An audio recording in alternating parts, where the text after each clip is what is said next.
Thanks very much. G'day everyone, I'm Ged Kearney. I'm President of the Australian Council of Trade Unions, and I'd like to congratulate you on convening the conference. Wish you all a very happy May Day.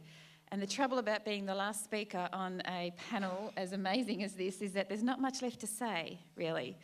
And looking around the room, I see so many of my comrades here who I know are fabulous campaigners and who probably know a great deal more than me collectively in this room. But nevertheless, here I will tell you something. I wanted to tell you actually that I was very lucky recently to have dinner, it was a few months ago now, with a delegation who were visiting Australia from South Africa. And amongst that delegation, can you believe it, I had dinner with the Secretary-General of the ANC. And also there was a wonderful woman who has since become quite a good friend of mine, Nomvula Mokunyane, who is Premier of Gauteng. Gauteng is a province in South Africa of some 10.5 million people. It includes the cities of Johannesburg and Pretoria. Now, the reason the deputation was here from South Africa was because they're about to celebrate 100 years of ANC, which is pretty exciting, and also their 1 millionth member of their party.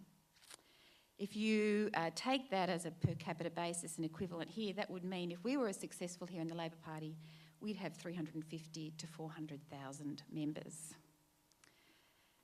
Now, the time we were meeting was just before the New South Wales election, and they were asking me about the election, and I said, oh, it's not looking good. We're not feeling very positive about it. Absolute sheer horror came over their faces. I can't tell you. They looked at me stunned. How could you say that? How could you have that attitude? I said, well, it's kind of true. Oh, they said, what's the party doing? Where are your members? Why aren't you organising? What's your plan? Why aren't they out on the streets? You know, why aren't they organising? Oh, I said, well, we kind of are. But it's not that simple. Oh, yes, it is. Yes, it is, they said to me. It is that simple. And we started to have a conversation about how they organise in South Africa. Now, of course, you're going to say it's a completely different political context. I understand all of that. But they told me about the ANC. And they said, what's really important to us are our branches and our local people. Their members, when you sign up, you commit to signing other people up. You get a target as a member when you sign up of going out and actually signing up other members. They have celebrations in their little districts. Every time new members come, they have a party and people get patted on the back and they have celebrations. There is a big focus on growing the party and therefore growing the movement. And this is just ingrained in the party. I said, well, what do you do? Exactly how do you do it? Oh, they said, big hit at home is morning tea. We have morning tea parties where you have to invite 10 people to your morning tea and you sign them up. You sign up people. I thought, if we had morning teas here, I doubt very much we'd talk about joining the Labor Party. Well, why not? They said. And I was being a little bit flippant at this stage, I guess, but I said, you know, there's a big joke in Australia that at parties, even morning teas, you never talk about religion and politics. Why not? I said, you know, well, you don't want to offend anyone, you don't want to start an argument. And Nomvula said to me, don't Australians care about politics? And, you know, I thought about that for a long time. She said, where are the people that fought so hard for the anti-apartheid movement? Where are all those wonderful activists? She said, I dined out for years on the story of Australians stopping the Springboks playing football here. She said, you know, this wonderful story. We think Australians are marvellous. And I did think about that. Do we talk about politics? It was a bit of a bolt. We talk about issues. We talk about taxes, sure. We talk about boat people, asylum seekers. We talk about productivity. We talk about the terrible looming wages breakout that's just around the corner and is going to send the country down the track of wreck and ruin. But do we ever talk about how all of those things fit into a whole? Has ideology become a dirty word? Why don't we talk about the whole? What is the whole? You know what? I reckon we've fallen into the habit of talking about putting a sixpence into everyone's pocket, and we have forgotten about the light on the hill.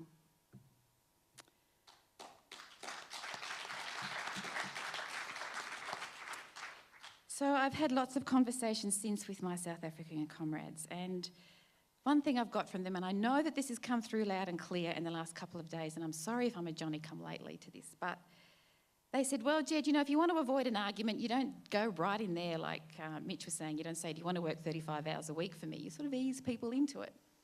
So you say, you need a story. You need a bloody good story.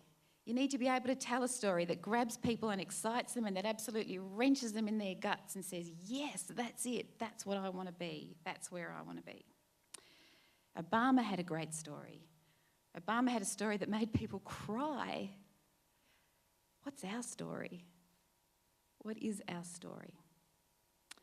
Tony Abbott has a story. He's got a story of fear, and we've been living that fear story for a long time. But you know what? I reckon it's very finite. I reckon even his own constituents are getting a bit tired of that politics of fear. So what's our story? What would we put on a flyer if we were inviting people to come to morning tea? I don't know, to talk about it. The party's ideology, we can't forget about that. We can't forget about the whole picture. And we have to make sure that that story, that those things that we create actually do influence government policy. We have a story. We've got a good one. I don't doubt that.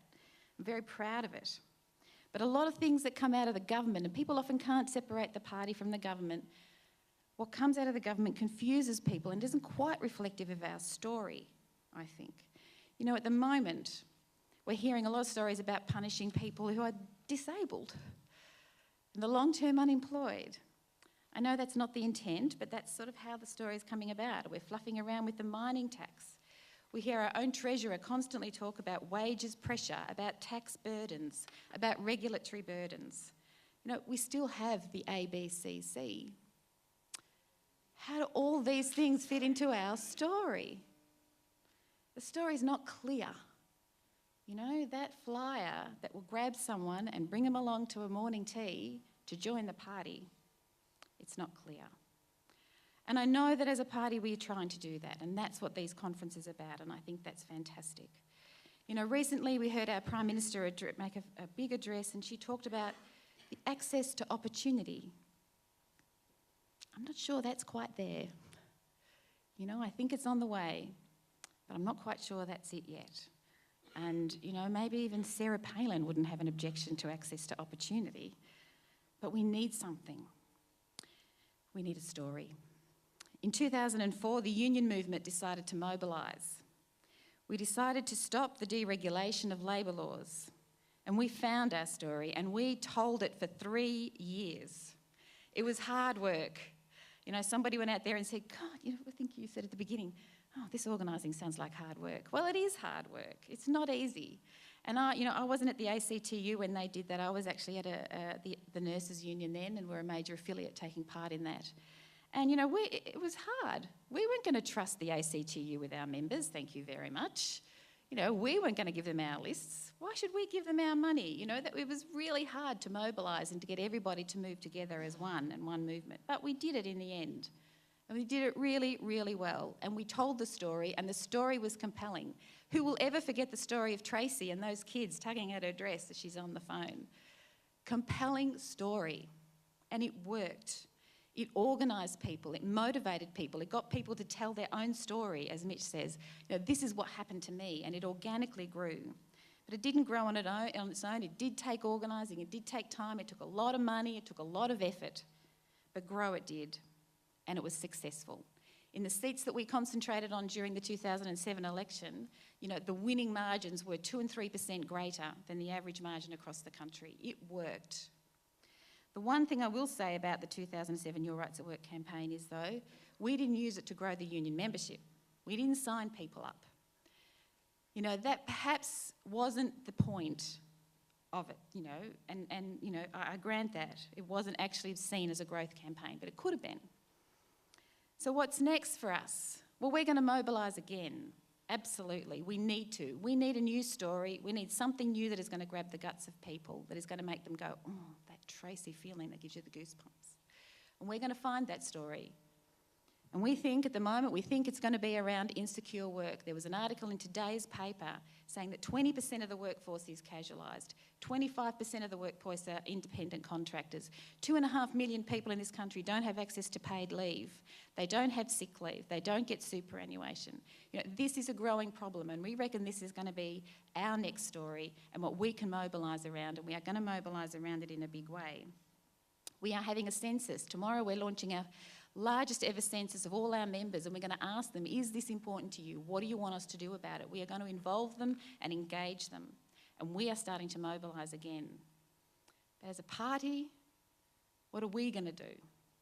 What's our story? What are our solutions? And how are we going to influence our government to make policies that reflect what we think are the solutions to our story? Yep, sounds a bit corny, I know. Maybe we need to get a bit corny. We need feed-in from our membership, as Nick said. We need commitment from members to sign other members up. Yes, we can do broader action, broader activities, but at the end of the day, the power is in the party, and we need to grow the membership.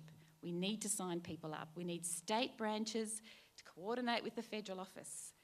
You know, they're doing it. We can do it around things like climate change. As a member of the ALP, I have not been asked once, I have not been sent anything to say, can you go out and talk about climate change and the issues?